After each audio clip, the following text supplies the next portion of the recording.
ನರೇಂದ್ರ ದಾಮೋದರ್ ದಾಸ್ ಮೋದಿ ಅಂದ್ರೆ ಸುಮ್ಮನೆ ಅಲ್ಲ. ಚೀನಾದಲ್ಲೂ ನಮೋ ಸೆಂಟರ್ ಆಪ್ ಅಟ್ರಾಕ್ಷನ್ ಮಾಡಿದೆ.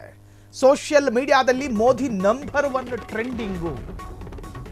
ಈ ಸಾಲ್ ಕೇಳಿ ಕೆಲವರು ಸಂಭ್ರಮ ಪಡಬಹುದು, ಇನ್ನು ಕೆಲವರು ಬೇರೆ ತರಹದಲ್ಲಿ ನಗಬಹುದು.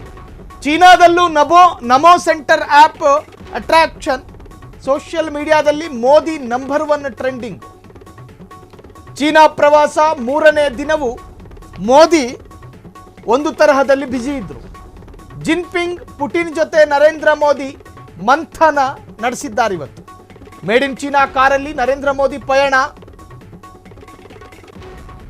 ಈ ಬೆನ್ನಲ್ಲೇ ಚೀನಾದ ಸೋಷಿಯಲ್ ಮೀಡಿಯಾಗಳಲ್ಲಿ ಮೋದಿ ಹವಾ. ಒಂದು 7 ವರ್ಷ ಆಗಿತ್ತೋ ಏನೋ ಹೋಗದಲೆ. ಚೈನೀಸ್ ಸರ್ಚ್ ಎಂಜಿನ್ ಬೈಡುನಲ್ಲೂ ಕೂಡ ಮೋದಿ ನಂಬರ್ 1. ಚೈನೀಸ್ ಟ್ವಿಟರ್ ವಿಭೋದಲ್ಲಿ ನಂಬರ್ 1 ಟ್ರೆಂಡಿಂಗ್ನಲ್ಲಿ ಮೋದಿ ಅಂದ್ರೆ ಸುಮ್ಮನೆ ಅಲ್ಲ ಅಂತ ಹೇಳಿ ಒಂದಷ್ಟು ಅಭಿಮಾನಿಗಳು ಅವರವರ ಇಂಗಿತಗಳನ್ನು ವ್ಯಕ್ತಪಡಿಸಿಕೊಂಡಿದ್ದಾರೆ. ಚೀನಾ ದೇಶ ಭಾರತದ ಆಗಾಗ ಶತ್ರುವಾಗಿ ಮಾರ್ಪಡುವ ಒಂದು ದೇಶ. ಸುದೀರ್ಘ ಶತ್ರುತ್ವವನ್ನ ಬೆಳೆಸಿಕೊಳ್ಳದೆ ಒಂದು ಸಿನಿಮಾದಲ್ಲಿ ಅರ್ಧಕ್ಕರ್ಧ ಜಾಹೀರಾತು ಬಂದಂಗೆ ಆಗಾಗ ಶತ್ರುತ್ವಗಳನ್ನು ಬೆಳೆಸಿಕೊಳ್ಳುವ ಒಂದು ದೇಶ ಇದ್ರೆ ಅದು ಚೀನಾ. ಚೀನಾ ಆಕ್ರಮಿತ ಕಾಶ್ಮೀರದ ಬಗ್ಗೆ ಭಾರತ ಈಗಲೂ ಒಳ್ಳೆಯ ಅಭಿಪ್ರಾಯದಲ್ಲೇನೂ ಇಲ್ಲ. ಚೀನಾದ ಬಗ್ಗೆ ನಕಾರಾತ್ಮಕ ಯೋಚನೆಗಳನ್ನ ಮನಸ್ಸಲ್ಲಿಟ್ಕೊಂಡೆ ನಾವು ಅವರ ಸಖ್ಯವನ್ನ ಬೆಳೆಸಿರೋದು. ಅವರ ಸಖ್ಯವನ್ನ ಬೆಳೆಸಿರೋದು ಒಂದು ಪೂರ್ವ ತಯಾರಿ ಉದ್ದೇಶದಿಂದಲೇ. ಭಾರತಕ್ಕೆ ಲಾಭ ಬೇಕು. ಚೀನಾದ ದೋಸ್ತಿ ಅಥವಾ ಚೀನಾದ ಸ್ನೇಹ ಭಾರತಕ್ಕೀಗ ಅನಿವಾರ್ಯ ಇದೆ. ಕಾರಣ, ಒಂದು ವಿಕಾಸ ಆಗಬೇಕು ಅಂತ ಹೇಳಿದ್ರೆ ಒಂದು ದೇಶದ ಸಂಬಂಧದ ವಿನಾಶ ಆಗಬೇಕು. ಅಮೆರಿಕ ಭಾರತದ ಜೊತೆಗಿನ ಸಂಬಂಧವನ್ನು ದಿನದಿಂದ ದಿನಕ್ಕೆ ಸ್ವಯಂ ಪ್ರೇರಿತರಾಗಿ ಕ್ಷೀಣಿಸಿಕೊಳ್ತಾ ಇದೆ. ಸ್ವಯಂಕೃತ ಅಪರಾಧ ಅಂತ ಕರಿತೀವಿ ನಾವು. ನಮಗೆ ಅಮೆರಿಕವನ್ನು ಬಿಟ್ಟು ಇರೋದಕ್ಕೆ ಸಾಧ್ಯ ಇಲ್ಲದೇ ಇದ್ರೂ ಕೂಡ ಅಮೆರಿಕಾಗೆ ನಾವು ಬೇಡುವಂಗಾಗಿದೆ. ಕಾರಣ, ಆತನ ಒಂದೊಂದು ಪೊಲಿಟಿಕಲ್ ಸ್ಟೇಟ್ಮೆಂಟ್ಗಳು, ಡೊನಾಲ್ಡ್ ಟ್ರಂಪಿನದ್ದು, ಭಾರತದ ಉತ್ಪನ್ನಗಳ ಮೇಲೆ ಹೇರಿಕೆ ಮಾಡಲಾಗುವಂತಹ ಸುಂಕದ ಪ್ರತಿಶತಗಳು 50ರಷ್ಟು ಸುಂಕ ಅಂತ ನಾವು ಬುಧವಾರ ಒಂದು ಸ್ಟೇಟ್ಮೆಂಟ್ ಕೊಟ್ಟರೆ ಮಂಗಳವಾರ ಬೇರೆ ಇರುತ್ತೆ.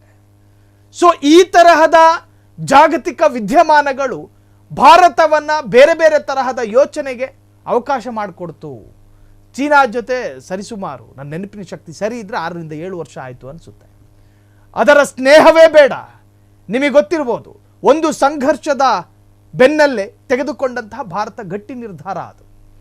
ಚೀನಾದ ಆ್ಯಪ್ಗಳನ್ನು ಬ್ಯಾನ್ ಮಾಡ್ತು. ಆ ಆ್ಯಪ್ಗಳ ಮುಖಾಂತರವಾಗಿ ಭಾರತದ ನಾಗರಿಕರ ಎಲ್ಲ ತರಹದ ಚಲನವಲನಗಳನ್ನು ಚೀನಾ ಗಮನಿಸಿಕೊಂಡು ಭಾರತದ ಭದ್ರತೆಗೂ ಕೂಡ ಧಕ್ಕೆಯಾಗಬಹುದು ಅಥವಾ ಕಂಟಕ ಆಗಬಹುದು ಚೀನಾ ಅನ್ನೋ ಕಾರಣಕ್ಕೋಸ್ಕರ ಭಾರತ ತೆಗೆದುಕೊಂಡ ಅತ್ಯಂತ ಐತಿಹಾಸಿಕ ನಿರ್ಧಾರ ಅದಾಗಿತ್ತು. ಆ್ಯಪ್ಗಳನ್ನು ನಿಷೇಧ ಮಾಡಿ ಭಾರತ ಚೀನಾದೊಂದಿಗಿನ ಸಂಬಂಧವನ್ನು ಅಥವಾ ಆ ಒಂದು ತಲಾಖನ್ನು ಅತ್ಯಂತ ಅಧಿಕೃತಗೊಳಿಸಿದಂತಹ ದಿವಸ ಅದಾಗಿತ್ತು. ಸೊ ಇವತ್ತು ನರೇಂದ್ರ ಮೋದಿ ಅವರು ಚೀನಾದಲ್ಲಿದ್ದಾರೆ. ಅಲ್ಲಿ ಕೇವಲ ಚೀನಾದ ಅಧ್ಯಕ್ಷರು ಮಾತ್ರ ಇದ್ದಿದ್ದಲ್ಲ, ಪುಟಿನ್ ಅವರು ಕೂಡ ಅಲ್ಲಿದ್ದರು. ಸೊ ಒಂದು ತರಹದ ಮಂಥನ ಆಯಿತು. ಚೀನಾ ದೇಶದ ಒಳಗೂ ಕೂಡ ಮೋದಿಯ ಜಪ. ಇವತ್ತು ಅಲ್ಲಿನ ಸರ್ಚ್ ಎಂಜಿನ್ಗಳಲ್ಲಿ ಮೋದಿಯದ್ದೇ ಟ್ರೆಂಡ್ ಆಗಿದೆ ಎನ್ನುವಂತಹದ್ದು ನಿಜಕ್ಕೂ ಕೂಡ ಭಾರತಕ್ಕೊಂದಷ್ಟು ಹೆಮ್ಮೆಯನ್ನು ತರಿಸುವಂತಹ ವಿಚಾರ. ಕ್ಷಣ ಕ್ಷಣದ ಸುದ್ದಿಗಳಿಗಾಗಿ ಫ್ರೀಡಂ ಟಿವಿ ಸಬ್ಸ್ಕ್ರೈಬ್ ಮಾಡಿ, ಲೈಕ್ ಮಾಡಿ ಹಾಗೂ ಫಾಲೋ ಮಾಡಿ. ಹೊಸ ಸುದ್ದಿಗಳ ನೋಟಿಫಿಕೇಶನ್ಗಾಗಿ ಬೆಲ್ ಐಕಾನ್ ಮೇಲೆ ಕ್ಲಿಕ್ ಮಾಡಿ.